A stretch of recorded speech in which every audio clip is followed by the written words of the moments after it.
What's good, everybody? I'm Brandon. Hey, bro, today I'm about to do another video from What Culture Wrestling. This video right here, highly requested.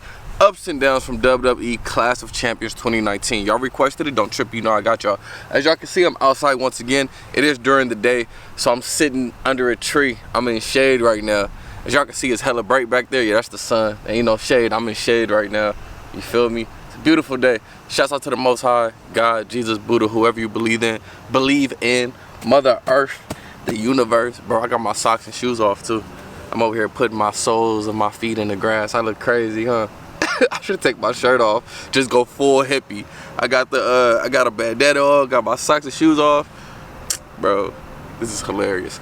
Anyway, this is already a long video, so I'm not gonna pause it. If I have anything to say, I'm just gonna talk over it. You feel me? It's a 22-minute video, so let's go. If you're sat there right now thinking to yourself, should I, insert name here, watch WWE Clash of Champions 2019? Should we? You've only got a few minutes to spare. Obviously you watch ups and downs, but also just go and see what happened after the main event. That was easily the highlight of the whole damn thing, but that everything else was trash. Other bits to enjoy, and that certainly doesn't mean there weren't other bits to pick up and throw into the toilet, because they were an absolute pile of crap. Crap lives in the loop. Shit, this was trash, y'all. My name is Simon Mel. You are watching What Culture Wrestling, and you're also watching Ups and Downs, where we take this, the finger of power, and you know the deal. We go through wrestling shows, and good bits get it up, and bad bits get it down, and sometimes the finger goes up to say down, it goes down to say up, and people in the comments go crazy. Let's up those downs. Simon, you should already know. Niggas in comments go crazy regardless, bro.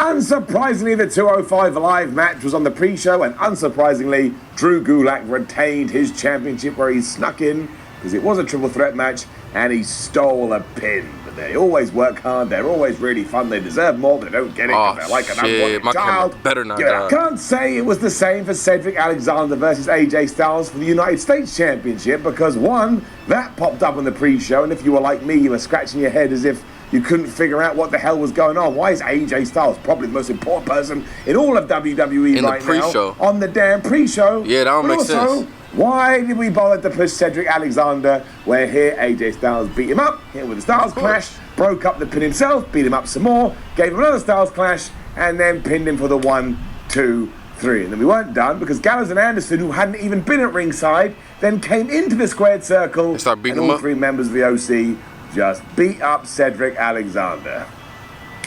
Great. That's random. Clash of Champions then got going properly, and of course we started with Braun Strowman and Seth Rollins, your Raw Tag Team Champions, taking on Bobby Roode and Dolph Ziggler, because of course Braun and Seth were also going to have to be in the main event, so you're always going to have to put this match on first, so you can go backstage, have a little sleep, get their breath back, and look, it was okay. It wasn't the best thing I've ever seen. It certainly wasn't the worst thing I've ever seen. That's crazy. And it was the finish mostly that took away any of the, oh my gosh, from this. And that is going to be a theme throughout this episode of the show, because Bobby Roode was about to give Seth Rollins the DDT, and then Braun Strowman was in there, and he shoulder tackled Bobby Roode into Seth Rollins, and Seth Rollins was like, oh, I can't believe it, which then allowed Bobby Roode to hit the glorious DDT like he was intending to do beforehand onto our Universal Champion, and he did indeed pin him to ensure that him and Dolph Ziggler are your new tag team champions.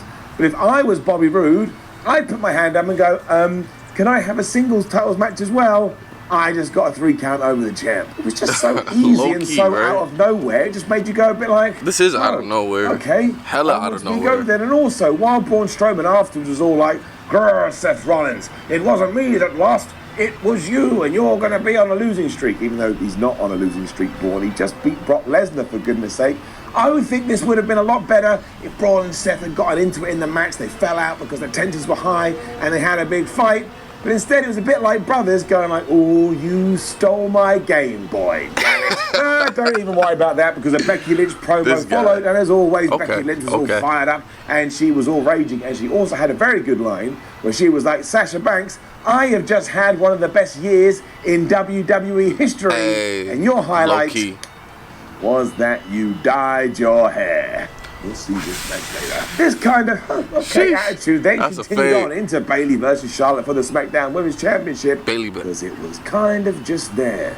Like you go to an art museum and you're pretending you like art to impress, I don't know, the person you're with, but deep down you couldn't give two hoots about art. So you look at it and go, art. Oh, fabulous. I'm so impressed by this. I like art. Deep down, you're like, man, I just want a cheeseburger. However, it wasn't terrible. I love me some art, the big criticism does seem to be that this match didn't go that long, but I'm all right with that. I think if you're going to pace a show out, you've got to have some long matches, you've got to have some short matches, and you've got to have some Bro, who won? matches. You going to tell me who won or not? 4 minutes tops, maybe a bit longer, maybe a bit shorter. It also meant Clash of Champions was only a 3.5-hour pay-per-view. When you have 11 matches on a show and you clock out then, you get 2 thumbs up from me. Also, it allowed Bayley to finally make sure everybody knew she was a heel by acting like a massive dick. I mean, Charlotte beat her up for the majority of this match, but when the referee wasn't looking, Bayley got the bottom turnbuckle pad and she ripped it off and she took Charlotte Flair's face and she smashed it into the metal, and that allowed her to pin her for the 3 count. And also, Bayley was quite entertaining because as soon as she's done that, she legged it as if she just won the 24/7 title. I'm also going to guess that within the world of WWE, or at least Bayley's brain, she thought, oh no, just in case the referee realizes what has happened, I will just vanish from the ringside area, and then much like a T-Rex, if he doesn't see me, it didn't happen. However, the thing is, outside of that, that's so random, I don't really have much to tell you. I'm doing the shrug emoji, like when you send a little text message and you love that guy. Everyone loves that guy. Again, we definitely know Bayley is a heel. She wears a dark jacket now. She's still got those inflatable Bayley buddies. We probably need to do away with them. Yeah, you do. She cheered to win. You definitely do. She didn't give 2 hoots. And Charlotte is just Charlotte. Probably definitely now a face. That was it. I really like the Revival versus the New Day, though, for the SmackDown Tag Team titles. That is getting a much more solid up. It had a story. It tied into what we've been seeing on TV over the last week. Ants chill. WWE took those 2 pillars and applied that to the match itself. So that gets a round of applause because basically we haven't seen Xavier Woods on our television boxes for some time. And that's because the Revival and Randy Orton flubbed up his knee. So here, the entire bout revolved around Xavier Woods' knee. And that did tie into the ending as well. And this is one of the finishes on the show that gets a big bow from my end, because Xavier Woods, like the fool he was, he kept trying to get in the ring, but Dash and Dawson, being the smart tamales they are, kept focusing on his leg and putting Xavier Woods back on the outside. But he wouldn't stay down because he is a valiant babyface. But it does mean that eventually the Revival gave him the Shatter Machine, but rather than pin him, Dawson locked him in a reverse figure 4, and Xavier Woods had to tap out like he was playing track and field. The Revival are your new champions, and it all makes sense because Dash and Dawson focus on the weakness, because again, the big guys and they want to fight and they never want to go down. They ultimately made a huge mistake. I ain't got no problems with this. Ticked all my boxes. A really weird segment then happened backstage with Alexa Bliss and Nikki Cross because they were cutting a promo ready for their tag team match against Fire and Desire, when all of a sudden the boom mic kept hitting Alexa Bliss in the face. As it turned out, it was R-Truth because he was hiding for the 24/7 title pack, and because he pissed Alexa Bliss off by hitting her in the face with technology, she got on the microphone and just shouted, "Hey, R-Truth is right here, guys," and then all the 24/7 geeks chased him. None of that would have worked out, Truth, by the way. He is genuinely a very valuable asset to the WWE. Unfortunately, though, everything I'd already predicted that would happen in said tag match did happen, and it also got waylaid by all the 24/7 title stuff. Because of that, getting it down. The problem is, right now, the women's tag team titles feel absolutely pointless because they're never booked in any kind of big scenario. That's true. And WWE just doubled down on that here because halfway through Alexa Bliss and Nikki Cross, who were defending those belts against Mandy, Rose and Sonya Deville, yes, as you've already figured out, all the 24/7 people ran down, and that just made a mockery of the whole thing. Like, you wouldn't have got that. It's like it don't even matter the women's tag team. Tag team match, the Universal Championship match. You didn't even get it in the United States or IC title match, so I don't get why we had to do it here when, history has told us we need to be doing better with these belts. Now, there were some good bits within it, like one point Alexa Bliss rolled up R-Truth for a 2 count. Can you imagine if she had pulled that off? That would have been crazy. They left, and we just went back to a normal wrestling match, and I think I was meant to pretend that hadn't happened, but that definitely happened unless I went crazy. The pay-per-views are very late here, sometimes brains go nuts. But then much like in other feuds, when Rose and Deville had been in there, eventually Nikki Cross just hit her neck breaker onto Mandy, and Alexa Bliss and Nikki Cross retain her championship. And that's good from a storyline point of view, in the sense that Mandy Rose was being all horrible, and Nikki Cross has proved you don't be horrible, but it just fell flat. Also, WWE is still doing that thing where they push wrestlers' entrance music together just because they're a tag team. Like Sonya Deville and Mandy Rose's music kept like flowing in and out from each other, and I just don't like it. I do want to say though, I feel like Sonya Deville is underrated. I don't 100% know what I mean by that, but I just like to see her. How do you not know what you mean by that? I just liked her to have like a bigger spotlight and give her more of an opportunity. A little kid walking over here. She never gets it. I was on the shelf with Shinsuke Nakamura versus The Miz as well, but look, this did exactly what it had to do and exactly what you thought it was going to do, and therefore it's getting it up. The real key to it all was that now Sami Zayn has joined Shinsuke Nakamura. Those two have to be absolute nuisances wherever they do go, and that was basically the crutch of this entire match. The first 2 minutes or so was just Sami on the microphone doing live commentary until that got cut off, and that would have become unbearable after a while. And then every time The Miz had the upper hand, including at one point hitting Nakamura at the skull-crushing finale, which means he would have won the match, Sami Zayn was just getting in the way. Like at that point, he was on the apron talking to the referee, and because referees in WWE are stupid, he took his eyes off the match, and The Miz... You know how I gotta be, A-lister was pissed, and he chased Sami around the ring, but that was to his detriment. It caused a distraction. The Miz then got kneed right in the face by the Intercontinental Champion. He pinned him 1, 2, 3. That was that. And Sami Zayn and Nakamura are now the joint Intercontinental Champions. They're not really. And look, I've said it before, I'll say it again. I'm intrigued to see what WWE does with this. It's an absolute bizarre partnership. It is. But it's better than them just being lost in the forest all alone. Facts. Nobody talks like that. And right, let's move on. Sasha Banks versus Becky Lynch was absolutely brilliant for 7/8 of everything they did. Loved it. 7/8. If you wanted to believe they actually hated each other, you could, because they just went out there and they had a fight. They were kneeing each other in the face. It seemed like everything was really stiff. And because the crowd was kind of split, you had an amazing atmosphere. Throw in that the Raw Women's Championship was on the line, and, you know, going back to when I was talking about the Women's Tag Team Championships, it felt like one of the most important titles in the entire universe. And I was even cool when Sasha Banks threw a chair in the ring. She's a heel, that's exactly what she would have done. And she was being smart, that distracted the referee. She then got another chair and she smashed Becky Lynch right in the chest. That even allowed her to hit a Shining Wizard and get a very close near fall. But that's where this kind of fell apart. Lynch got her hands on the weapon, she swung it wildly, Sasha Banks dunked, and it meant that she inadvertently hit the referee with that steel chair. But even then, things were still good because they kept duking it out. They went and brawled in the crowd. There was rage, and there was rage up the 2-9. They were smacking lumps out of each other, and at one point Becky Lynch even locked in the disarmer on Sasha Banks, who tapped out. But of course, this was never going to count, because they were around about 67,578 miles away from the actual ring. The thing is, by the time they had got back into the squared circle and Lynch had got Banks back in the disarmer, this time she was using a chair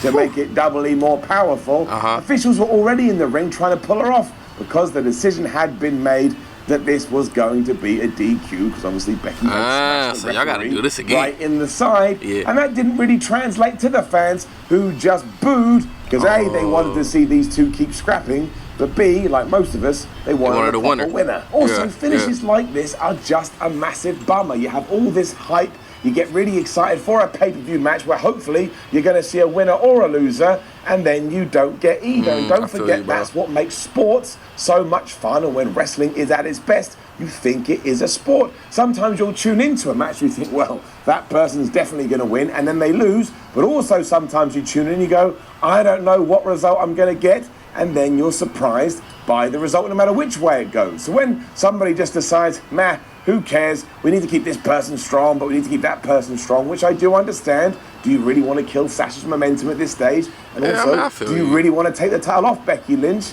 But to do it in this manner, and given that WWE also does it all the time, it just makes it fall flat. And that's the other thing. If it was more like another promotion that never relied on screw job finishes, you'd get away with it. But this is just WWE's get out of jail free card. And that's why it gets it down. And look, no doubt they're going to clash again. But it sounded like it was a good match, though. It sounded like it was fire. Structure, and that will be even better than this one.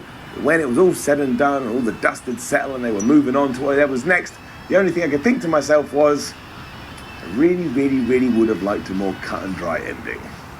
What can I say? Still very good though. It was then Kofi Kingston versus Randy Orton for the WWE title, and much like other things we were talking about earlier on, it was just fine. And I do like the fact that Kofi keeps taking on these, you know, stalwarts of the WWE and getting clean victories. It makes him a really good babyface. It does.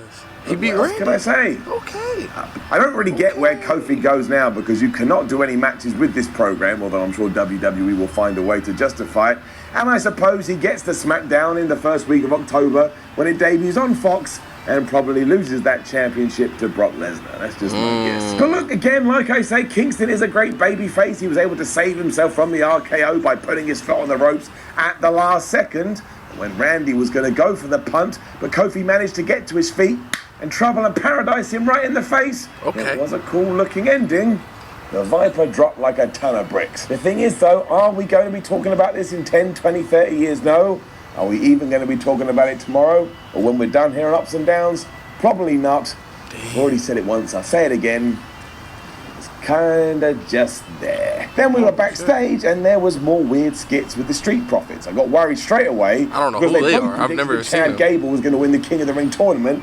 That made me go, oh no, Baron Corbin's actually going to take the victory. And then King Booker was there. And they were all like, hey man, maybe you can knight us so we can get it on with some chicks. Booker T was like, you need to get your heads in the game. And he came back all happy. I was all like, sucker! And everybody joined in. I think we need to start getting the Street Profits in some matches. Yeah, I don't understand, then, my bro. word, the people there last night at Clash of Champions may not have cared, I guess, because they were worn out and they were preparing themselves for the main event. Okay. Eric Rowan versus Roman Reigns. I got an absolute be hilarious kick out of it. if Roman Reigns loses. Getting it up. Now, yeah, while I was completely wrong in the sense that I said no matter what alternative reality or alternative dimension we stepped into, there was no way that Eric Rowan was going to beat Roman Reigns. Exactly. Turns out I wasn't thinking about the reality that I'm already stood in, because yes, Eric Rowan did indeed pin the shoulders of the big dog to the mat for the 3 count and actually get... I had to pause it right there. That's crazy. A clean victory? A victory. But I don't care about any of that, because the best part of all of this was I did a video recently called How WWE Should Have Booked the Roman Reigns Attacker storyline, which you can watch right now on What Culture Wrestling Is Live. And clearly maybe somebody at WWE saw it and thought, huh, that would be a good idea, because they took elements of it and actually made it happen in real life. You see, after Eric Rowan and Roman had just battled around the place, they threw each other into tables and into LED boards, Roman Reigns was getting ready to give the best spear he'd ever given to Eric Rowan until he was cut off by a big boot from, if you can believe it, Repo Man, Luke Harper, who is now back in the WWE. I was about to say, where's he been? I guess all those rumors about Vince McMahon not giving 2 hoots about him may not have been true, or he just woke up yesterday and thought, ha, let's use Luke Harper today. But look, it was easy to watch because Reigns and Rowan did have a pretty good brawl. And again, Luke Harper is now back. He stood tall in the ring after setting up Eric Rowan to give Roman Reigns the big claw, which is what he got the victory on afterwards. And I was just a happy man, because if you haven't worked it out, I really like Luke Harper. And look, on top of all of that, I now genuinely want to tune in on Tuesday and see how this is all going to play out on SmackDown. I mean, why do these two want to kill Roman Reigns? And does Daniel Bryan actually have any involvement? Call me a please punk. Seth Rollins then cut a promo saying he's not going to worry about the past anymore, and he's just going to start worrying or focusing on the future. For goodness sake, Seth, live here and now. It's the present that matters, especially because you're about to fight Braun Strowman. Before we do get to our main event, though, we do have to throw a down in there, because once again, at this point of the show, at least for me, the WWE Network's audio completely fell out with the video. And that makes it so hard to watch when you've got commentators talking about something and then you don't see it for about 2 seconds. Like, you'll see people take a bump, but you don't hear the bump, because again, there's lag. This has only been going on for me since we had that big WWE Network update, so until they fix it, I'm going to keep calling it out. Down. It was then our main event time, and look, it is going to get an up, even though it was a little bit wishy-washy in places.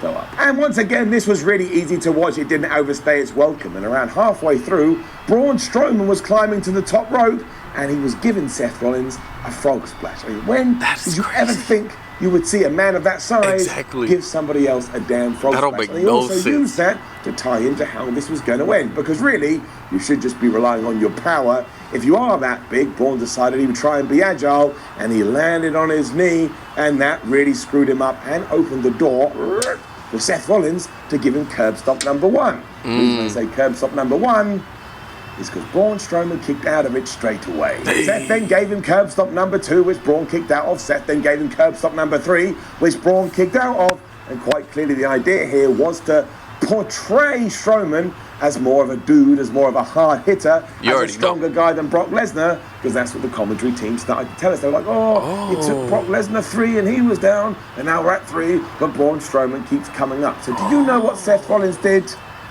What did he do? He hit Braun Strowman with the pedigree. Now the problem I have there is that no one really ever bought into the fact that Seth was using that move to begin with. It's far too synonymous with Triple H, but also within the world of the story, within the world of kayfabe, Rollins. If that move is better than your curb stomp, which right now sucks by the way, why don't you just use that move instead? Anyway, that did lead to a 4th curb stomp, and finally Strowman was down. And I guess the reason I prefer this to what we saw earlier on in the night is at least Braun took a pin. He had his shoulders down for a 3 count. So even though we did try to keep him strong, pal, which is what we had to do, there was no funny business. That sounds like that's a lit why match, it kind bro. of balances itself out. And that's why you're not seeing no downs. It also didn't help that when we closed the show, we had the best damn thing, as I said on the intro. And it was so good, it doesn't just get enough.